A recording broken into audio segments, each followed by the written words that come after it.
numbers that go with Roman numeral chord inversions can seem confusing at first, but I promise that there's a very logical system behind it. Essentially, the numbers tell us the intervals that make up the specific configuration of the chord, more specifically, the relationship between the bottom note and the notes above it.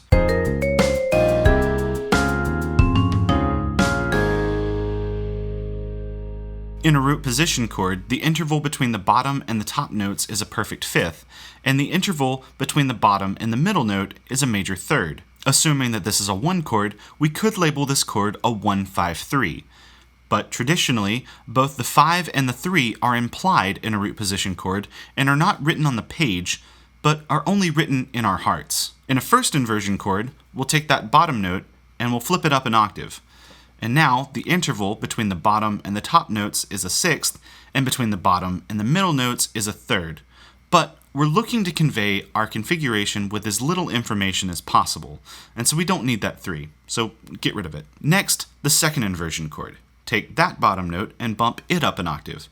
Now, from bottom to top, we have a sixth, and bottom to middle is a fourth. This time, we need both of those numbers to not get confused with the 6 of a first inversion chord. The numbers that go with Roman numeral chord inversions can seem even more confusing if we're dealing with a 7th chord, but it's just like dealing with triads. We're looking at the intervals that make up the chord. For a 7th chord in root position, the bottom note is a 7th away from the top note, so we'll just put a 7. Just remember that the 5 and the 3 are still written on our hearts. For a first inversion 7th chord, the bottom note and the top note are a 6th apart, the bottom and the upper middle are a 5th apart, and the bottom and the lower middle are a 3rd apart.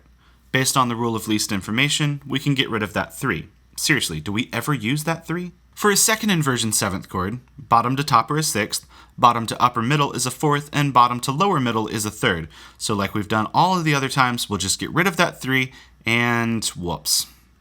That's the same as the second inversion triad. So, let's just use these two numbers and get rid of the 6. Look at that. We did use a 3. Third inversion 7th chords. This is when the 7th of the chord is in the bass. Bottom and top are a 6th, bottom and upper middle are a 4th, and bottom to lower middle is a 2nd.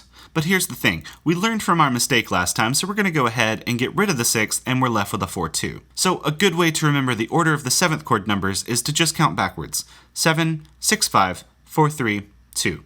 Just remember that that 4 is there. This video is brought to you by my new course, Understanding Music Theory, where we're going to be taking a look at the most common frustrations that I've heard in talking to music theory students over the years. Hurdles like, music theory is too abstract.